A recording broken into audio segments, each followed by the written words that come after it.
ये बात बिल्कुल सही है कि पत्रिका के प्रचार प्रसार में कहीं ना कहीं हम पीछे महसूस करते हैं। ऐसा नहीं कि हम इस पत्रिका का ही प्रचार प्रसार कर रहे हों। बाबा साहब अम्बेडकर ने जब पहली बार मूक नायक निकाला था तो उसका विज्ञापन पंजाब के एक अखबार केसरी अखबार, केवल केसरी नाम था, जी जी जी, वो लोकमान्य तिलक का अखबार हुआ करता था, लोकमान्य गंगाधर तिलक। तो उस अखबार में बाबा साहब पैसे देकर अपना विज्ञापन छपवाना चाहते थे, लेकिन देखिए उस व्यक्ति ने पैसा मिलने के एवज में भी बाबा साहब अम्बेडकर के अखबार मूक नायक का विज्ञापन नहीं छापा। तो ये परिस्थितियां पैदा क्यों हुई? क्योंकि बाबा साहब भी कहीं ना कहीं ये चाहते थे कि उस जमाने में केसरी अखबार पढ़ा जाता था, तो हमारे लोग भी उसको कहीं ना कहीं पढ़ते होंगे। उन लोगों तक ये बात पहुंचे कि जो बहुजन समाज की आवाज़ है उसको मूक नायक के रूप में हम लोग निकाल रहे हैं। और केसरी अखबार को निकालने वाले लोग ये बात जानते थे कि ये बात जब कहीं उस जमाने के दलितों में, अछूतों में पहुंचेगी तो फिर वो अपने अखबार की ओर, अपनी मीडिया की ओर मुखातिब होंगे और उससे जागृति भी बढ़ेगी और संघर्ष भी तेज होगा, बाबा साहब का आंदोलन भी मजबूत होगा।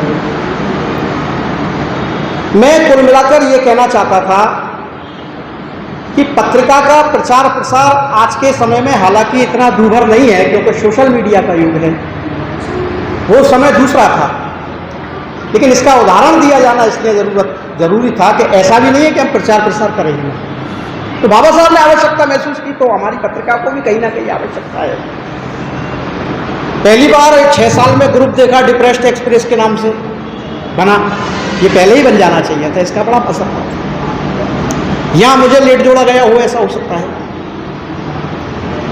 मैं कहना ये चाहता हूँ कि वास्तव में हमारी जो पत्रिका हैं वो आर्थिक अभाव में बहुत दम तोड़ती हैं, इसमें कोई दो राय नहीं। और बाबा साहब ने भी एक के बाद एक पत्रिकाएं बंद हुई फिर निकाली, बंद हुई फिर निकाली, वो भी कारण वही था। और ऐसी स्थिति से पार पाने के लिए हमारे समाज के मूक नायकों को, मैं मूक नायक इसलिए यूज कर रहा हूं उनके लिए कि वो वास्तव में वही काम कर रहे हैं जो काम बाबा साहब अम्बेडकर ने समाज के लिए किया था। तो हमारे समाज के जो पत्रिका, अखबार, समाचार पत्र कुछ भी निकालने वाले जो लोग हैं,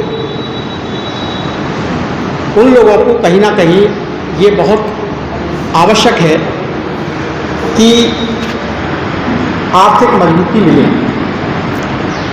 लेकिन ये आर्थिक मजबूती आएगी कहाँ से? अब देखिए हमारी मथुरा की कचहरी पे 300 वकील बैठते हैं दलित, 200 अध्यापक हैं मथुरा में, 1000-2000 नेता भी होंगे, 100, 200, 500 समाज सेवी भी होंगे, लखपति करोड़पति भी बताए गए हैं, कुछ बिजनेसमैन भी हैं हल्के पत्रे। लेकिन कोई भी व्यक्ति अपनी जेब से स्वयं पैसा निकालकर आपको नहीं दे सकता। ये एक बहुत महत्वपूर्ण पहलू है, इसको समझिए। हमें कहीं ना कहीं उन लोगों से संपर्क करके यह करना पड़ेगा कि आप लोग समाचार पत्र से या हमारी पत्रिका से जुड़िए। बाबूजी ने अभी जो सुझाव दिए वो सुझाव 100% हमारे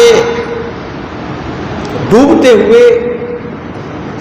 जो पत्र पत्रिकाएं हैं उनके लिए एक नया जीवन हो सकते हैं अगर उन पर वास्तव में अमल कर लिया जाए। तो मैं यही कहना चाहता हूं, मेरे एकले समाज में डिप्रेस्ड एक्सप्रेस को केवल मैं पढ़ता हूं या पूरी मथुरा में। मैं वाल्मीकि मेहतर जाति से आता हूं। ये बताना इसलिए जरूरी है कि हमारे यहाँ पर समाज सेवी अम्बेडकरवादियों की बहुत बड़ी फौज है।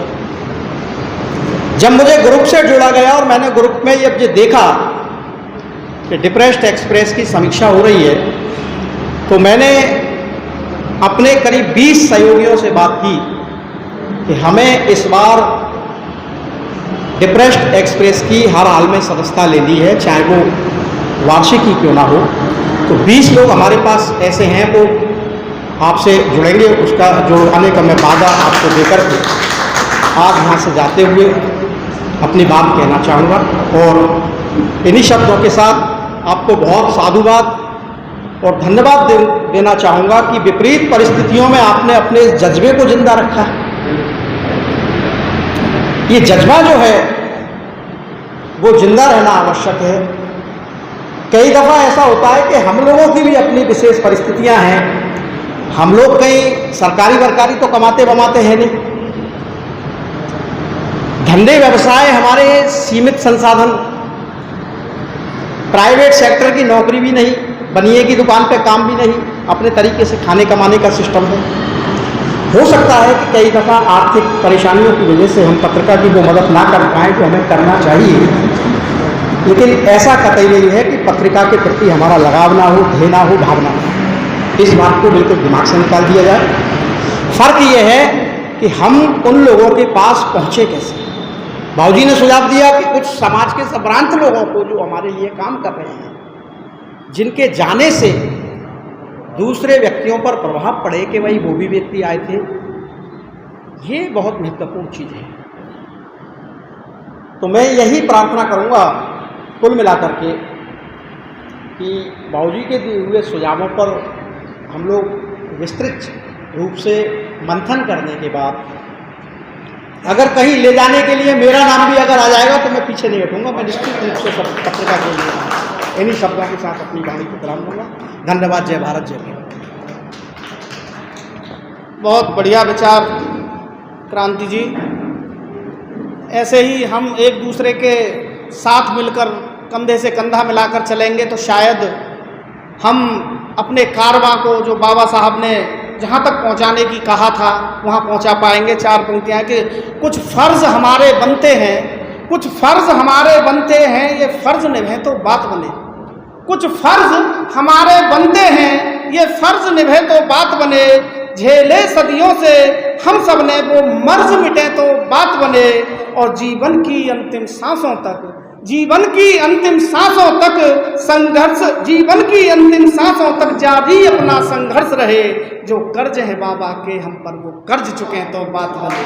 जो कर्ज हैं बाबा के हम पर वो कर्ज चुके तो बात बने। और 4 पंक्तियाँ में डिप्रेस्ड एक्सप्रेस के प्रधान संपादक को बुला रहा हूँ, भाई डी.के. भास्कर जी को, के जाने कितनी आंधी और तूफानों से घबराते हैं, जाने कितनी आंधी और तूफानों से घबराते हैं। लाख मुसीबत आ जाए पर कभी नहीं घबराते हैं, लाख मुसीबत आ जाए पर कभी नहीं घबराते हैं। और हर इस खबर को देखने के बाद क्या है आपकी राय, नीचे दिए गए कमेंट बॉक्स में दीजिए अपनी राय।